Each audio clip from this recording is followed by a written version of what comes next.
돈을 더 벌게 만드는 심리학, 직업 선택, 서비스나 상품 가격 책정, 일정 금액을 쓸 때 느끼는 죄책감 등 여러분이 내리는 모든 재정적 결정은 여러 경로로 당신이 가지게 된 무의식 속 믿음에 의해 통제됩니다. 자, 이제 이렇게 해보세요. 자라면서 들었던 말들을 떠올려 보는 겁니다.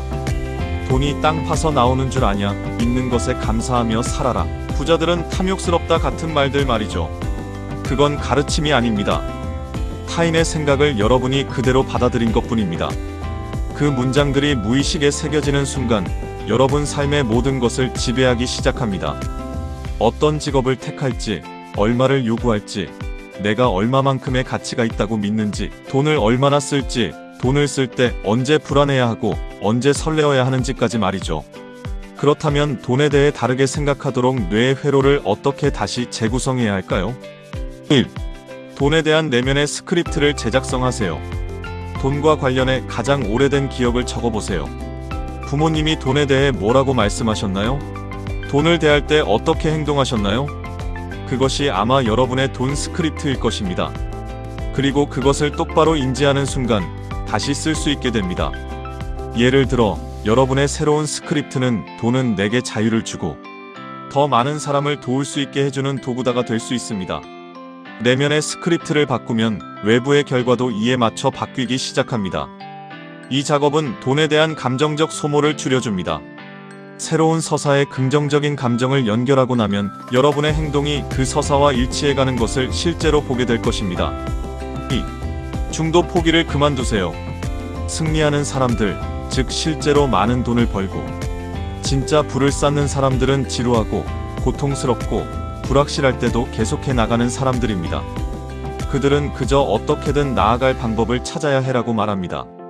만약 여러분이 이 일 저 일, 이 부업 저 부업으로 이리저리 옮겨 다니고 있다면 유튜브에 들어가 나를 부자로 만들어줄 직업 5가지 같은 검색이나 하고 있다면 그것이 바로 문제입니다. 문제는 현재 일에서 방법을 찾으려 하지 않고 유튜브에서 부자가 되는 법이나 찾고 있다는 점입니다. 부자로 만드는 것은 규율입니다. 포기하는 습관이 여러분을 가난하게 만드는 것입니다. 지금 내 손에 있는 기회를 극대화할 수 있어.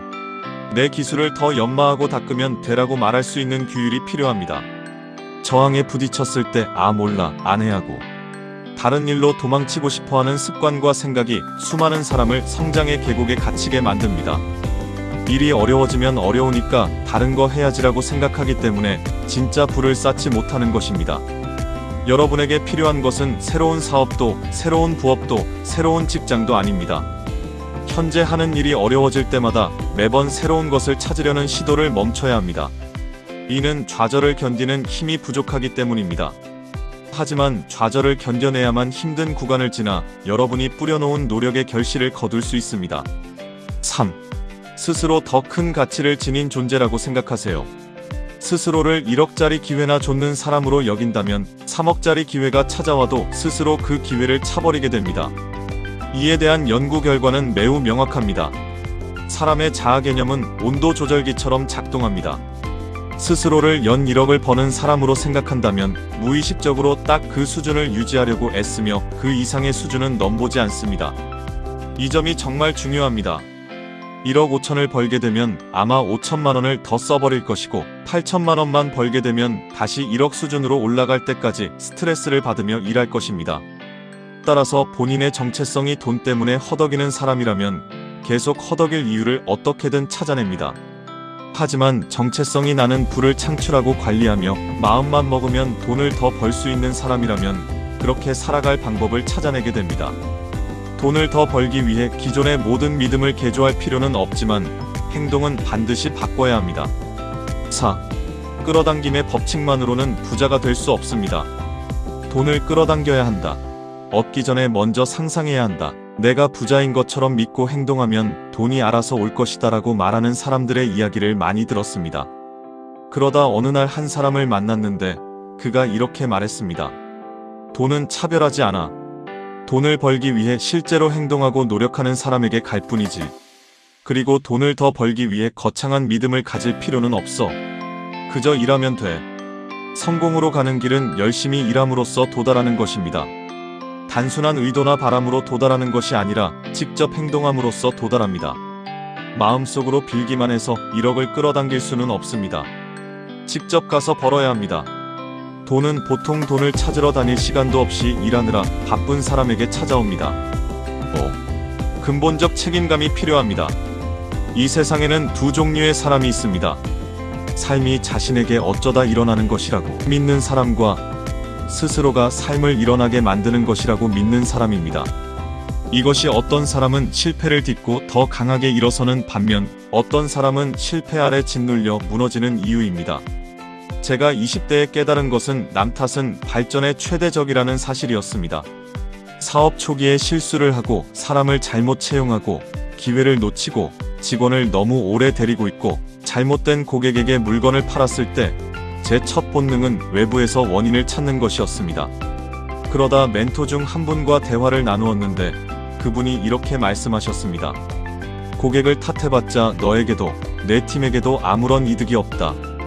그 말이 제게 엄청난 충격을 주었고 이후 큰 깨달음을 얻었습니다.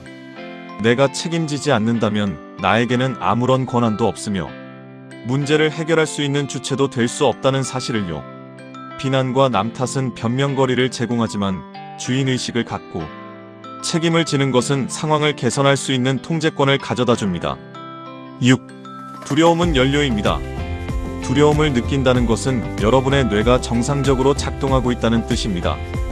무서움을 느끼는 것은 잘못된 게 아닙니다.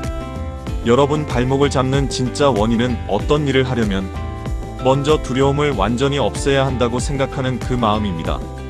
하지만 애초에 뇌는 그렇게 설계되어 있지 않습니다. 안타깝게도 우리의 뇌는 성공이 아닌 생존을 위해 설계되어 있습니다. 직접 행동에 옮기기 전까지는 계속 두려움을 느낄 수밖에 없습니다. 그러니 명상이나 학원, 끌어당김 등으로 두려움을 없애려고 애쓰지 마세요. 대신 이렇게 말하는 겁니다. 두려움을 그대로 받아들이자. 가방 속에 쏙 넣어서 내가 어디를 가든 무엇을 하든 그냥 데리고 다니자. 두려움을 없애려 하지 마세요. 사실 저는 두려움을 품고 같이 가려고 합니다. 어쨌든 그 일을 해낼 거니까요. 두려움은 그저 가방 속에 있는 작은 친구 같은 존재일 뿐입니다. 거기에 있다는 걸 알고 느껴집니다. 명치나 몸속에서 느껴지죠. 꼭 마음에 드는 건 아니지만 그대로 안고 가서 어쨌든 할 일을 해내는 것입니다. 이것이 제가 삶의 모든 것에 접근하는 방식입니다. 저는 두려움이 없어서 담대한 것이 아닙니다. 두려움이 있음에도 불구하고 행동하기 때문에 담대한 것입니다.